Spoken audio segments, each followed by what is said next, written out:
Olá, amados, graça e paz, mais um dia na presença do Senhor. Louvado seja Deus Pai, Deus Filho, Deus Espírito Santo.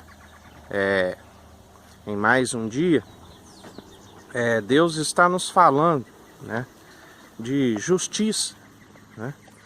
Mas o que vem a ser justiça? Justiça é a qualidade, né, de quem está em conformidade com o que é direito, né, justo.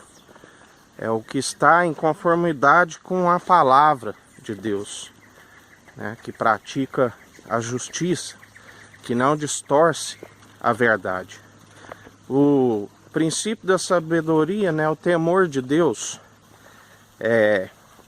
A Bíblia diz também que a sabedoria, ela mais é válida para salvar a vida daquele que o possui. E quando nós praticamos essa sabedoria, quando nós temos temor de Deus, o chamado para os últimos tempos é ide, né, e pregai o evangelho a todo mundo. Então aquele que possui a sabedoria, assim como ele compreende, assim como está salvando a sua própria vida, ele tem uma obrigação, né, de usar os dons que Deus lhe dá, que são gratuitos, para salvar a vida, né, também daqueles que não têm essa sabedoria, para que eles alcancem essa sabedoria. Mas em 2 Pedro capítulo 2, versículo 3, diz assim: movidos por sórdida ganância, tais mestres os explorarão com as suas lendas e artimanhas. Todavia sua condenação, desde há muito tempo, paira sobre eles, e a sua destruição já está em processo, né? Cabe a cada um examinar a si mesmo, né? Quando Deus me ministra essa palavra, sou o primeiro a receber, sou o primeiro, né, a analisar, a me corrigir, né?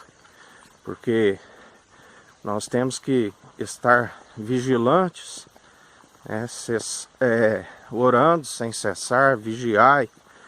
E muitos, né, que receberam essa sabedoria, ao invés de praticá-la para aquilo que chama, conforme a palavra de Deus, que é para salvar a sua própria vida e para ensinar aqueles que ainda não têm essa sabedoria, distorce essa palavra, esta verdade, para uso próprio, né? Mas tudo que nós temos que fazer é falar da verdade, é andar em verdade, com os pés firmes, né, sem escorregar. Porque o próprio Cristo, ungido de Deus, lá em Deuteronômio 32, 35, ele já dizia: a mim pertence a vingança e todo tipo de pagamento. No tempo certo, os pés dessa gente começarão a escorregar. O dia da sua desgraça aproxima-se célere, e seu próprio destino se apressa sobre eles, né? A Deus, né, pertence a vingança. E agora que nós estamos vivendo nos últimos dias, o juiz, né, o que tem a chave dos céus, que tudo que ligares aqui na terra será ligado no céu, tudo que desligares na terra será desligado nos céus. Aquele que tem autoridade as chaves da morte, do inferno, é Cristo Jesus, né? E ele nos dá autoridade para pisar em serpentes e escorpiões. Tudo que nós temos que fazer é orar, é pregar a verdade, né? Ele tudo faz, né? Ele julgará, ele está governando com exatidão, porque o trono de Deus não é parcialidade, né? Ele é parcial, imparcial, né? Ele age com imparcialidade, ele não age a favor de ninguém. Ele julga conforme o mérito de cada um, Cada um tem o seu galardão, né? Judas foi o filho da perdição, ele teve o seu galardão, né? Ele comprou as próprias terras com um campo de sangue, né? Ali. Em Romanos 16, 18 diz: porquanto essas pessoas não estão servindo a Cristo, nosso Senhor, mas sim a seus próprios desejos, mediante palavras suaves e bajulação, enganam o coração dos incautos. Existe um tempo certo para tudo, né? Cristo está julgando. Quando ali no Egito, Faraó endurecia o seu coração, quando Arão e Moisés iam ali, faziam aqueles sinais, né? Nota-se que quando ali ele joga o cajado e ali a serpente, né? Eles também fizeram aqueles sinais, mas o cajado ali deles engoliu a serpente deles, né? Assim é a autoridade de Cristo Jesus, né? Sua autoridade é superior à dos outros sacerdotes. Ele é o sumo sacerdote. Só há um bispo de nossas almas e o bom pastor que deu a vida.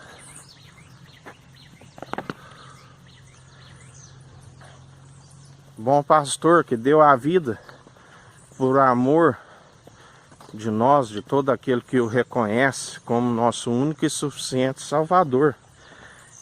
Nós temos que compreender que piedade não é fonte de lucro, né?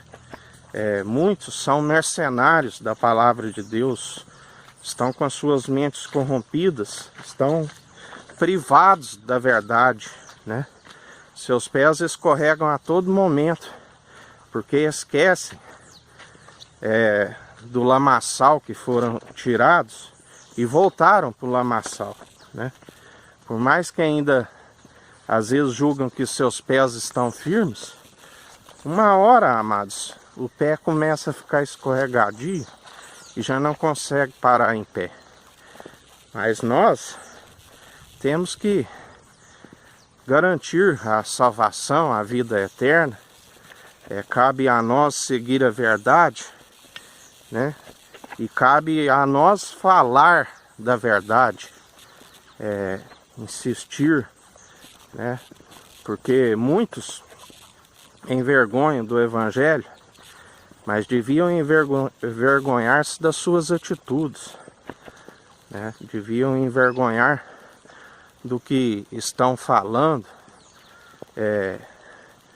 São maquinações de suas próprias mentes cauterizadas, que não se envergonham das suas atitudes, né? Mas a nós cabe falar da verdade, porque Jesus disse a eles, né? Vós tendes procurado herdar o reino de Deus por força, né? Muitos têm escalado o muro, subido os telhados, né? As janelas, mas não adianta. Jesus é a porta, né? Aquele que entrar por mim será salvo. Ele também diz que muitos naqueles dias vai dizer assim: Senhor, mas eu curei os enfermos em seu nome, eu expulsei demônios em seu nome, eu fiz caridade. E Jesus vai dizer: afasta de mim, eu não vos conheço. Então, amados, eu sei que muitos às vezes não querem ouvir a verdade, né? Mas cabe a nós dizer a verdade. E o Pai corrige, né, o Filho, porque Ele ama, né? Porque o Pai conhece o caminhar de cada um. E se o Pai está falando, é porque nós precisamos de ouvir e acatar a sua verdade. Amém, amados? Então que a gente continue falando de justiça, né? Falando do amor que há em Cristo Jesus. A Bíblia fala que muitas vezes o sofrimento, as tribulações que o mundo causa para a morte, né, eterna. Mas já as tribulações, aquilo que vem de Deus, né, os sofrimentos, é com um gozo muito maior, que é a vida eterna, né? Então, em mais um dia que a gente continue seguindo nessa verdade, sem distorcer a palavra de Deus, né? Sem buscar interesse próprio, continuar no temor do Senhor e no que é o princípio da sabedoria, e sabendo que a sabedoria ela é mais vale do que para salvar a vida daquele que o tem, e para que a gente utilize os dons que Deus nos concede gratuitamente para alcançar almas, né, que estão sedentas da palavra de Deus, e que a gente leve essa verdade às almas, né, às nações, e Cristo Jesus levante pessoas, né, que não tenham a mente cauterizada, uma nova geração de pregadores do Evangelho, né, aqueles que falam da verdade sem cessar, que seguem a direção de Cristo Jesus. E com certeza Ele está levantando sobre a América do Sul, sobre a América do Norte, sobre a África, sobre a Antártida, sobre a Ásia, sobre a Oceania, sobre a Europa. Porque o Evangelho, através dele, é gerado